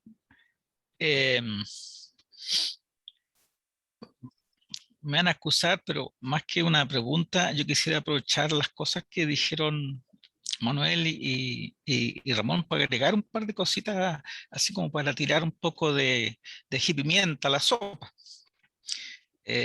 Hizo referencia Manuel a el presidente de la Comisión de Mercado Financiero, don Joaquín Cortés, que defendía a brazo partido a las aseguradoras. Bueno, yo creo que es interesante que conozcamos todo, sepamos todo, que perdónenme, esto es bien copuchento, don Joaquín está casado con doña Cristina Cox, y doña Cristina Cox es hermana de doña Alejandra Cox. ¿Quién será doña Alejandra Cox? Se preguntarán ustedes. Bueno, es la presidente de la Asociación de Administradores de Fondos de Pensiones. Y el señor Joaquín Cortés, su cuñado, que regula, perdón, que supervisa a las AFP desde el punto de vista de la ley de valor y la ley de sociedad anónima, no tiene ningún inconveniente en seguir sentado en su puesto. Lo cual obviamente en un país decente no ocurriría, el señor habría renunciado, ¿verdad? Y hay que agregar que el señor Cox, perdón, el señor Cortés tiene una larga experiencia en el sistema financiero. Él llegó a ser presidente de la AFP Provida. Y el señor, y antes fue gerente general de la misma AFP. Y en el año 2011, esa AFP no sé si coludirse la palabra, pero acordó con el Banco BBVA de la época, que era una filial, o sea, ambos, tanto el Banco BBVA Chile como la AFP Provida, eran filiales del grupo BBVA España. Y parece que ellos en el año 2011, perdón, en el año 2010 fue esto, estaban más informados que todos porque el Banco BBVA tenía importantes créditos otorgados a la sociedad La Polar. Y antes que se derrumbara La Polar, que ocurrió a mediados de 2011, el Banco BBVA, con su corredora de bolsa, asesoró, entre comillas, a La Polar para que emitiera bonos, cosa que se hizo. Se emitieron bonos de La Polar. Esos bonos los compró AFP Provida, pero por cuenta del fondo de pensiones. Y también otras AFP por cuenta de sus propios fondos de pensiones también siguieron detrás de eso, porque AFP Provida en esa época era la líder. Entonces todos seguían a Provida. Si Provida compraba bonos de La Polar, vamos a comprar bonos de La Polar, debe ser un buen negocio. Y de esa manera, el Banco BBVA salvó un clavo que tenía ahí en su cartera, que era el crédito a La Polar, y se lo enchufó, perdónenme la expresión coloquial, a los fondos de pensiones, es decir, a los trabajadores. Bueno, y el presidente de la AFP Provida, que era el superior jerárquico de nuestro amigo Joaquín Cortés, en esa época, un señor que había sido director de presupuesto de un gobierno, entiendo que de Eduardo Frei Ruiz-Tagle. Y hoy día ese señor, que se llama Joaquín Vial, es consejero del Banco Central. Entonces, esta cosa que son todos amigos, como dijo después Ramón, bueno, no es una imagen, ¿no? Es una verdad concreta. Entonces, más que entrar a cosas que podríamos hacer, digamos, si hay tiempo, pero hay poco, entrar a discutir o a debatir sobre los planteamientos excelentes que hizo Manuel, y que Ramón López la tomó de taquito, ¿no es cierto? Dijo, entonces esto es un sistema de reparto. Cosa que es cierta, ¿no? Bueno, esto es un sistema, nada más que para cerrar, que favorece entonces a este club de amigos del mercado financiero. Ese es ellos son los incumbentes que llevan la plata. De hecho, es muy divertido porque más de la mitad del fondo está invertido afuera. Es decir, nosotros, un país subdesarrollado, nos damos el lujo de exportar capital para que sea utilizado en las economías centrales para su desarrollo. En cambio, nosotros lo exportamos como si nos sobrara, ¿verdad? Y también, aludiendo al tema de un sistema de reparto tradicional, alrededor de un 18% del fondo total está invertido en papeles del Estado. Es decir, el Estado, que en un sistema de reparto simplemente captaría las cotizaciones a cero costo financiero y las usaría para pagar las pensiones, en este esquema tiene que endeudarse y por lo tanto pagar una tasa de interés sobre esas cotizaciones que en el esquema de reparto puro no recibiría por el solo hecho de imponerla.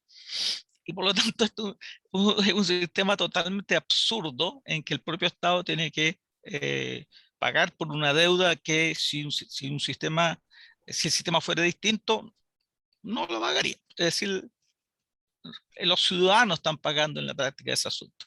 Entonces, es un sistema bastante ineficiente. Y solo para terminar, este esquema de inversiones está regulado de tal manera que el Estado, que obliga al trabajador por ley a ahorrar, no tiene opinión, salvo por algunas regulaciones del Banco Central, pero que el ente que realmente regula las inversiones, una cosa que se llama Consejo Técnico de Inversiones, que es un ente creado por ley, financiado por la Superintendencia de Pensiones, pero que no tiene ninguna rendición de cuentas, ninguna.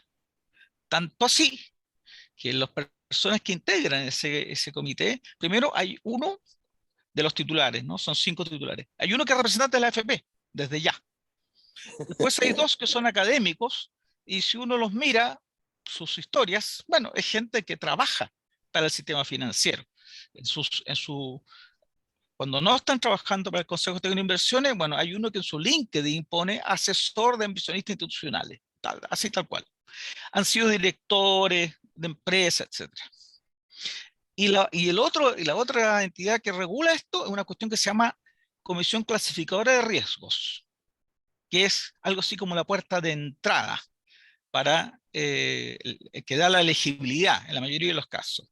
El otro, el CTI o Consejo Técnico de Inversiones, lo que hace es que pone los límites. Y la Comisión Clasificadora de Riesgos es, oh sorpresa, una entidad propiedad de las AFP. Funciona en las oficinas de la Asociación de AFP y sus miembros son designados los miembros de esa comisión son designados por la Asociación de AFP, excepto algunos representantes de los organismos supervisores, que por cierto no, bueno, están ahí porque tienen que estar, pero quien lleva el pandero, obviamente, el que pone la plata, digamos, ¿ya?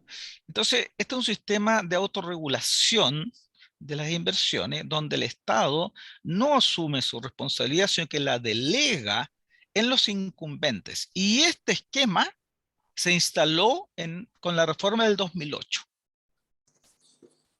Antes era el Banco Central el que definía todos esos límites. Y ahí decidieron, bueno, ¿por qué a lo mejor no le pasamos el pandero a los que realmente tienen el pandero? ¿Ah? Y se lo pasaron directamente. Entonces, esa es la situación que tenemos hoy día. Es un sistema perverso que causa mucho daño a sus afiliados, particularmente a las mujeres, y es el negocio de un pequeño club de muy poquitas personas, muchas de ellas emparentadas, muchos primos, ¿no? Y eso es el sistema. Contra eso nos enfrentamos. No me extiendo más porque es poquito tiempo. Gracias. Bueno, Manuel, ahora que estás aquí de vuelta, ya escuchaste el comentario y la copucha de Álvaro Gallego, que, bueno. Yo quiero agradecerles realmente a Ramón, a Álvaro, por su participación en estas sesiones. Teníamos invitada también a Claudia Sangüesa a esta presentación, pero lamentablemente ella no va a poder asistir, o sea, digamos, está medio enferma, pero la invitaremos. Es importante el mencionar su nombre porque, según entendemos, el comando del candidato Boric, que yo por lo menos voy a votar por el candidato de Apruebo Dignidad, y que en este caso es Boric. Pero el programa de pensiones de ese candidato es pésimo. Y yo por lo menos, y yo creo que Senda en su conjunto, se va a oponer tajantemente a ese programa, lo va a denunciar, digamos, donde lo ponga. Y igual que nosotros no comulgamos con la rueda de carreta que presentó Valdés, digamos, en el gobierno de nueva mayoría, sino que nos opusimos tajantemente. Hugo Facio fue a pie a dejar la respuesta al Banco Central que hicimos denunciando lo que estaba haciendo el Banco Central al apoyar ese proyecto y, digamos, impedir que hubiera una alternativa, que la había además, porque la comisión de, así llamada Comisión Bravo, recordemos que uno de los 3 proyectos era de terminar con este sistema. Y además ahí se hicieron todos estos cálculos que preguntaba Ramón. Hicimos una proyección hasta el final. Mira, es que no se pueden imaginar el fondo de pensiones con esa, digamos, la alternativa que había en ese momento. Subía a 3 veces, 4 veces en el periodo que realizamos, que era como hasta el año 65, una cosa así de este siglo. Pero después, en la respuesta al Banco Central, el Banco Central estimó que, digamos, con las propuestas que ellos tenían, el fondo de pensión aumentaba como al doble o al triple en pocos años.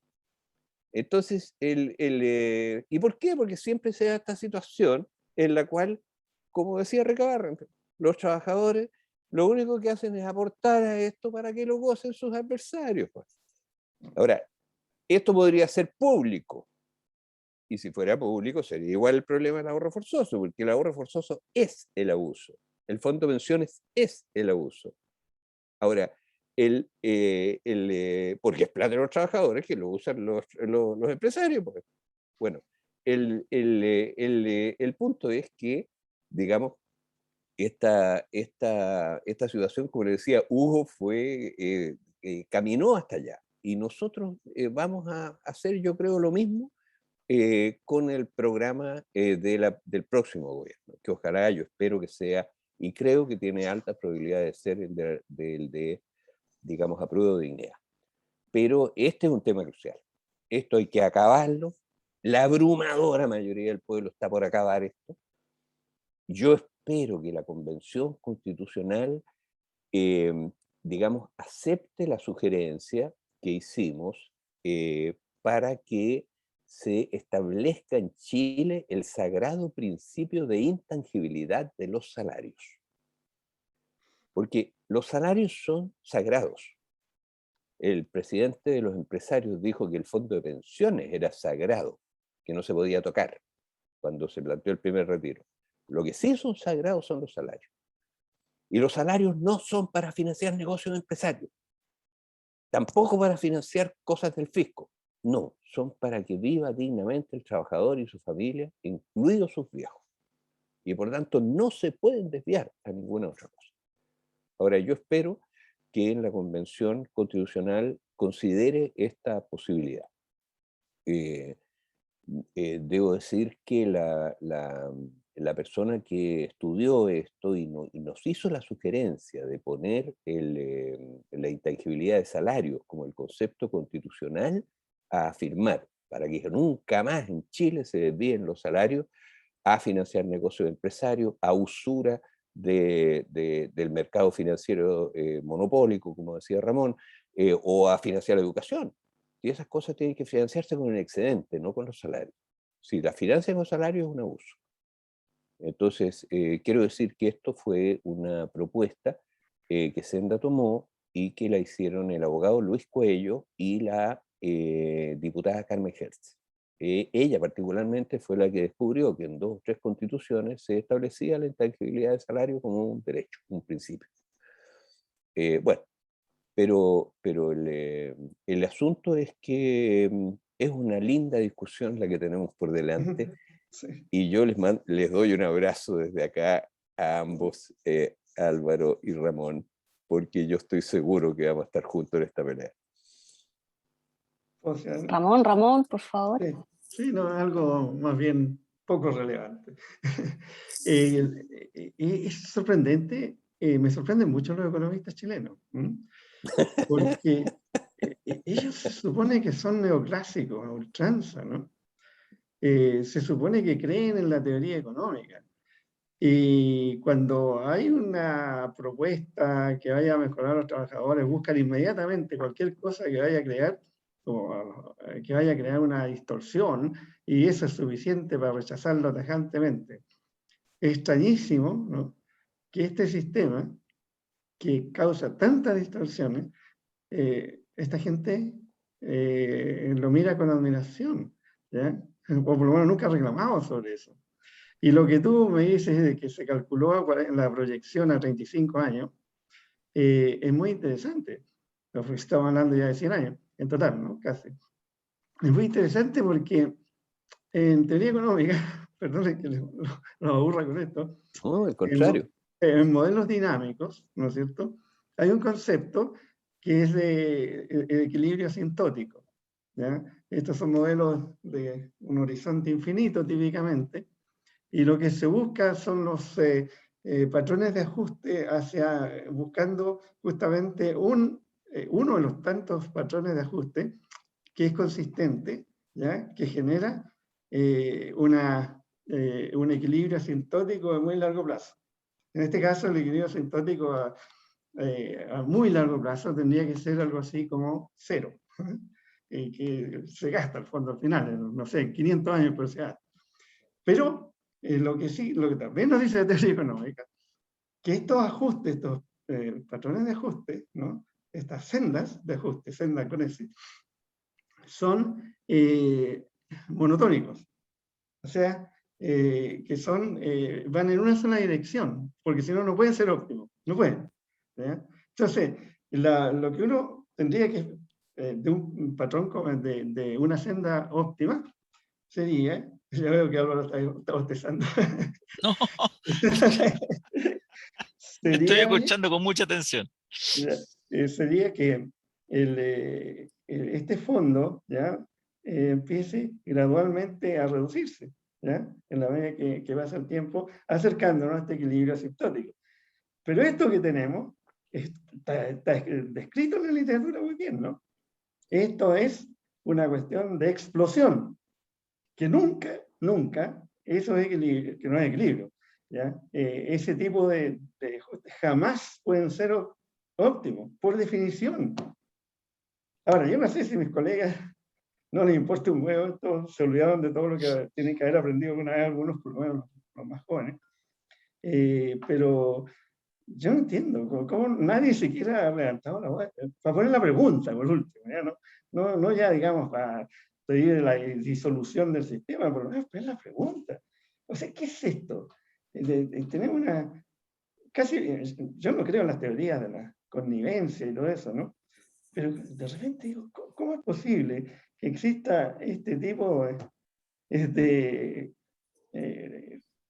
aceptación de tanta gente que está gozando del sistema? No cabe duda que ha gozado mucho, que se han enriquecido muchos de ellos, ¿no? Yo tengo varios colegas que se han enriquecido con esto en la FED. Eso no cabe duda. Pero de todas formas, ¿dónde queda no sé, su honestidad profesional? ¿Cómo buscan excusas para todo? Estaban ahora diciendo, porque tampoco les gusta la política de demanda, obviamente. No les gusta nada que beneficie al pueblo, que el pueblo empiece a comprar las mismas cosas que más o menos clase media compra, ¿no? Pero no les gusta. Entonces, por eso odian, ¿no?, lo que hizo este gobierno, a pesar de ser un gobierno protofascista. Pero tuvo que hacerlo, fue forzado, no le tuvo otra, no hay ningún mérito de esto que hay. Pero no les cubo otra porque fueron forzados por razones políticas a hacerlo. Entonces lo que se ve ahí es lo primero que te dicen, esto es malo, esto no es de largo plazo, porque porque no se genera capacidad productiva, ¿ya? La oferta, que es lo que ellos siempre miran. O sea, contradiciendo principios básicos de Keynes mismo, ¿no?, que la demanda crea su oferta. Entonces uno les dice, apareció primero la cifra del segundo trimestre de crecimiento del producto, 18%, espectacular. Te dijeron la base es muy baja. Sí, es cierto, baja, pero igual está por encima de la base del 19. ¿Ya? Pero no va a haber expansión de capacidad productiva, esto no va a poder durar, esto va a causar un desastre, se va a transformar en una inflación galopante, etc. A los 2 días sale la estadística de inversión, 25% de aumento, más rápido todavía que la producción. Entonces yo le digo, bueno, ¿qué pasó? No decían que no había aumentado capacidad. ¿A dónde creen que va a ir esta inversión? Bueno, pero como te digo, no existe la más mínima intención de tener una evaluación objetiva de los grandes procesos económico-políticos que están ocurriendo en este país. Es todo absolutamente sesgado y en una sola dirección. Es terrible, es deprimente. En fin, no lo juego más con esto. Sí, pues, Gracias, Álvaro. Sí, gracias de nuevo por todo. en relación a lo que señala Ramón, esto de la mirada acrítica que tienen los economistas chilenos respecto al sistema, bueno, lo que ocurre es que están capturados. Están capturados. Muchos economistas chilenos destacados han sido directores de AFP. Joe Ramos ha sido director de AFP, Rafael Berguán es director de AFP hoy día, y así muchos otros. Y otros son directores de estos vehículos financieros que son parásitos de las AFP. Rodrigo Valdés es director de una administradora de fondos de inversión. Pepo de Gregorio es director de otra administradora de fondos de inversión.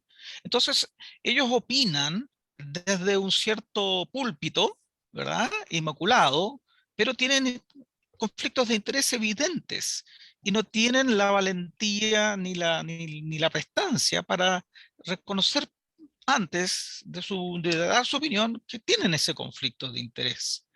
Y esto es bien singular. Yo recuerdo haber tenido algunas conversaciones con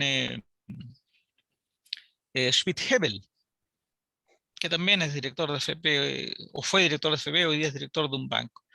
Y Schmidt-Hebel constantemente insistía que el costo de las AFP era barato. Y coincidíamos ambos en un cálculo de cuánto era la comisión que cobran las AFP, que es una comisión por flujo, transformada a comisión sobre activos administrados. Coincidíamos, hacíamos ambos los mismos cálculos y llegábamos al mismo resultado. Pero él jamás incluyó en ese costo o agregó a ese costo las comisiones fantasmas o comisiones de intermediación, que hoy día están en la cuadra de 0,24% sobre activos administrados. Y por lo tanto, hoy día el costo está en el orden 0,75, 0,76, que efectivamente es uno de los más altos de la OECD. Entonces, es una conducta persistente. Cuando yo fui subintendente, y ahí corrijo a Rosana, ella señala que tiene una larga experiencia como subintendente. Bueno, la verdad es que fue bastante breve, duré 4 meses. A tu honor. 4 meses. Y básicamente, porque fue muy incómodo, ¿no es cierto? Porque en esa época, 2014, hace poquito nomás, estaba el señor Guillermo Artur, de presidente de la asociación, y ellos no podían tolerar ninguna opinión distinta, e incluso en ese momento ellos insistían que el 10% de cotización era espectacular, era suficiente. No aceptaban que pudiera ser insuficiente. Hoy día por lo menos ya se acepta que es insuficiente. Pero a ese número yo tengo que incorporar un comentario. A mí me parece que en un país con una economía como la nuestra, que tiene una distribución funcional del ingreso totalmente al otro lado de lo que ocurre en las economías desarrolladas, en el sentido que el trabajo no se lleva más del 40% y el resto es capital,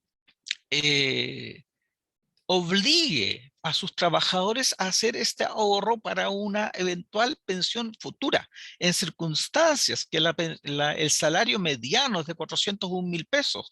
Es decir, el salario mediano hace que ese hogar, ¿verdad?, que está ahí en el 50%, no, si es de 3 miembros, no supera la línea de la pobreza. Y a ese señor, a ese jefe de familia o jefa de familia, le estamos pidiendo que ahorre, que postergue consumo. Entonces, no cabe otra posibilidad que esa familia se endeude.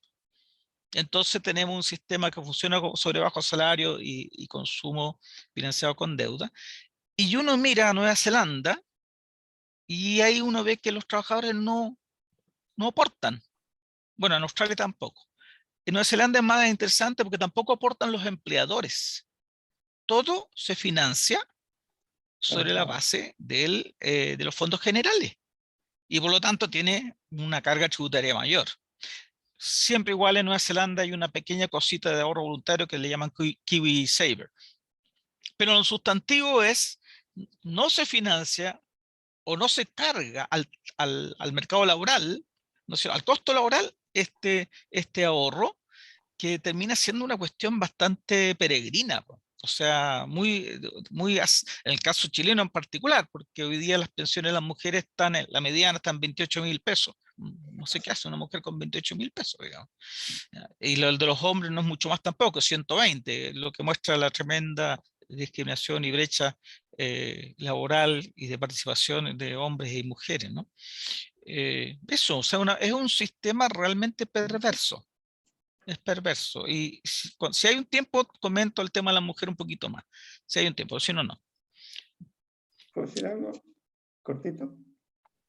Y por supuesto, Ramón y adelante Álvaro, tenemos unos minutos y creo que mejor que tú continúes. Con una nota optimista. Aquí hay algo positivo. Estos señores, en lo que nos llamamos los técnicos transversales, ¿no?, que se dicen transversales, las primeras veces que yo vine a Chile, ¿sabes?, porque estaba en Washington, estoy hablando de los 90 y principios de los 2000, eran absolutamente reverenciados, no tenían competencia de nadie. Lo que ellos decían era la sabiduría más absoluta y todo el mundo lo aceptaba. Claro, gallos que vienen con su flamante doctorado de Harvard, de MIT, o qué sé yo, ¿no? La gente los leía con reverencia, y tenían una influencia bárbara. Y por lo tanto han sido responsables de una parte muy significativa de estos desastres que viven los sectores de menores ingresos en Chile y los trabajadores en particular. Han sido realmente responsables en el afán de a lo mejor defender sus propios intereses, o por ideología, no sé. Bueno, hoy en día eso ha cambiado, ¿no? Hoy en día, y por eso están muy desesperados, están preocupados, están siendo desafiados por nosotros, por todos nosotros, ¿ya? Y varias otra gente, varios de mis alumnos han estado metidos también en la pelea, y hemos tratado de desprestigiarlo, no porque les tengamos bronca ahí, pero desprestigiarlo porque es una forma de reducir su impacto en la opinión pública y eventualmente en las políticas públicas. Las políticas públicas en gran parte están guiadas por las ideas, y las ideas son las que siembran el camino, la política o muy buena o muy terrible como esta. Entonces, esa cosa es muy importante, que ya no son los monopolistas aquí, que tienen el poder, ¿no es cierto?, de las ideas absolutas. Y están preocupados, yo lo sé, porque he conversado con algunos de ellos. Y tenemos que seguir en esta lucha, en esta pelea, ¿no? Y lograr finalmente ponerlo en el lugar que pertenecen. Esto es muy bajo lo que hacen. Es bajo o es estúpido. No tienen, ¿no es cierto? Están guiados obcecados por la ideología de ultraderecha. Eso nomás. Y muchas gracias de nuevo por la invitación.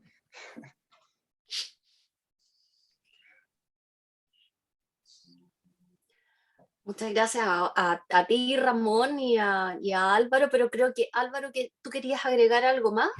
Sí, si me da 3 minutos. Por favor.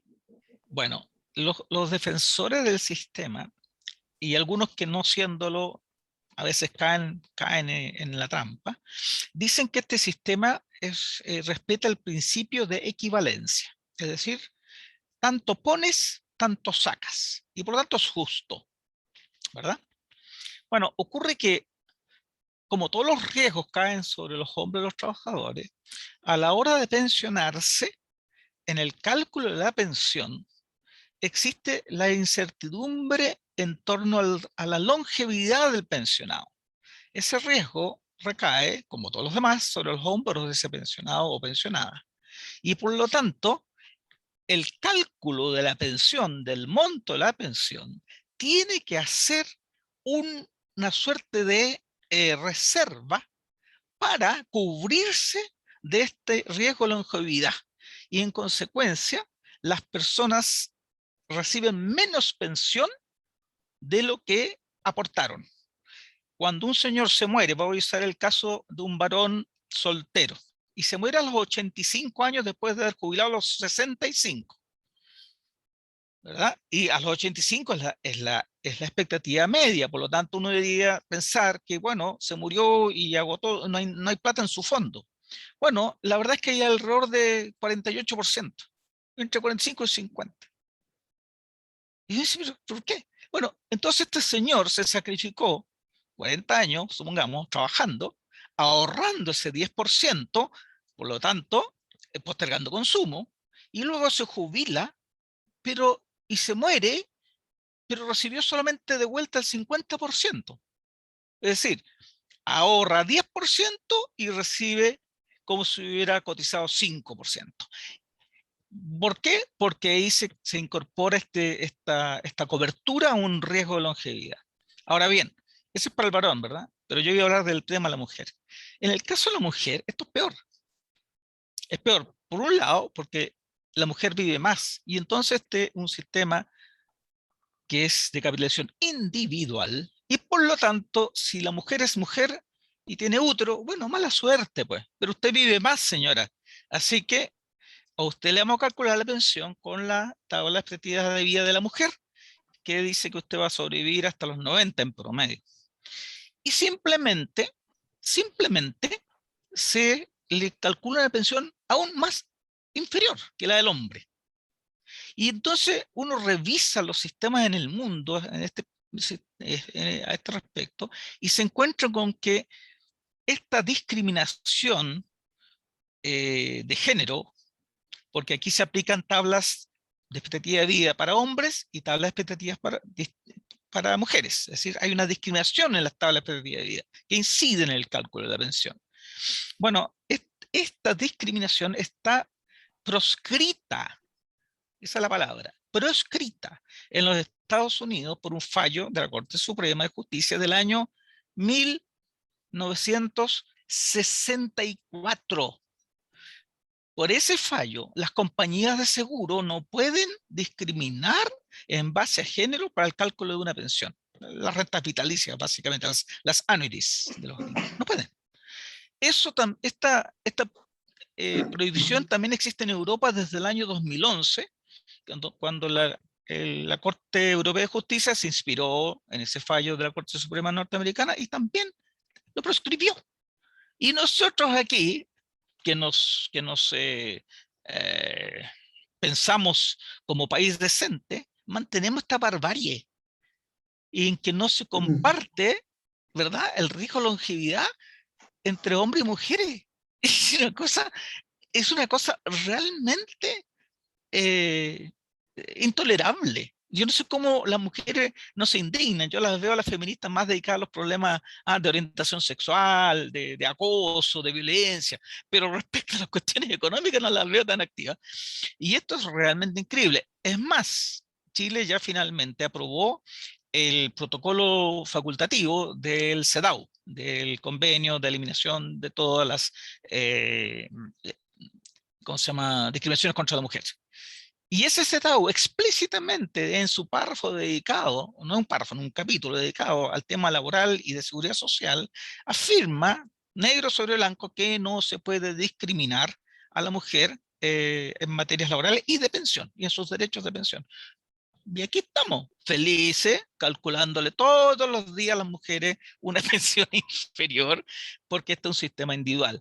Entonces, voy a citar a doña Verónica Montesino, socióloga de Pensilvania, si la memoria no me falla, Gonzalo puede acordarse, Gonzalo Cid, que ella me dijo en una reunión: Álvaro, este es un sistema perverso.